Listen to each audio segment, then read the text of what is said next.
This is Dave with NAPCO Tech Support.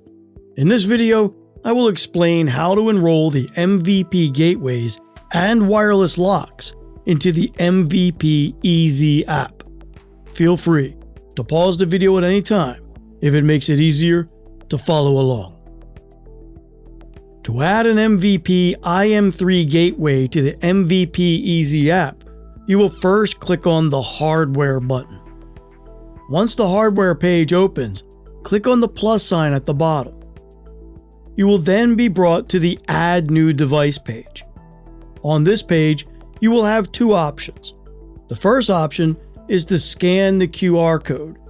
This option only works on the MVP IM3 devices because the older AL-IM3 devices don't come with our QR code on them.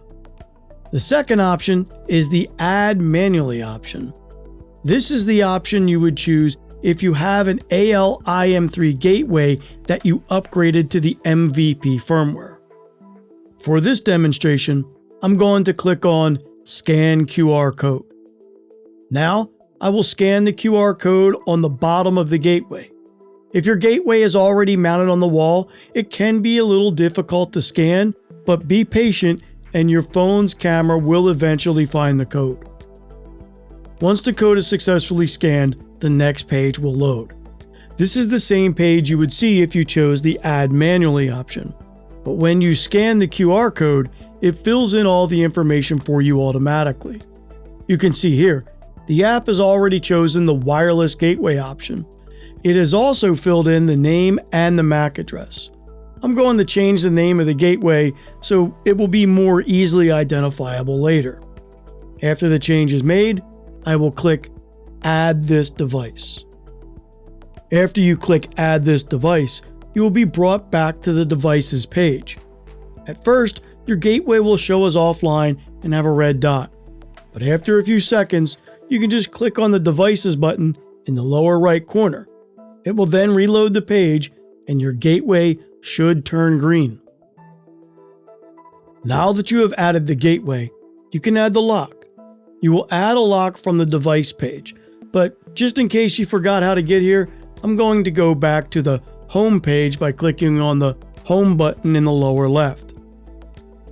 Just like when we added the gateway, you can add a lock by clicking on the Hardware button, and this will take you back to the Devices page. Once on the Devices page, you can add a lock by clicking on the plus sign at the bottom. Just like with the gateway, if you have a new wireless alarm lock device, you will have a QR code. However, the older locks don't have them, and you will need to know the lock ID number. All alarm lock wireless locks come with a yellow card that has the lock ID on them. If you don't know the lock ID, or if you don't have the yellow card, you may want to use the MVP website to enroll the lock instead of the EZ app.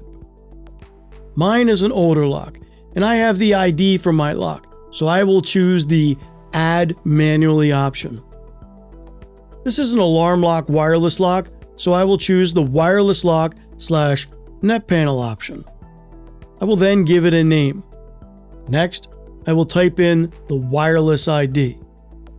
Now, I will choose the lock type.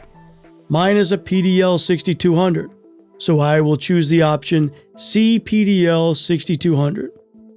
I can see that it has automatically selected the gateway I added at the bottom. Finally, I will click on Add Device. After you click Add Device, you will be brought back to the Device page.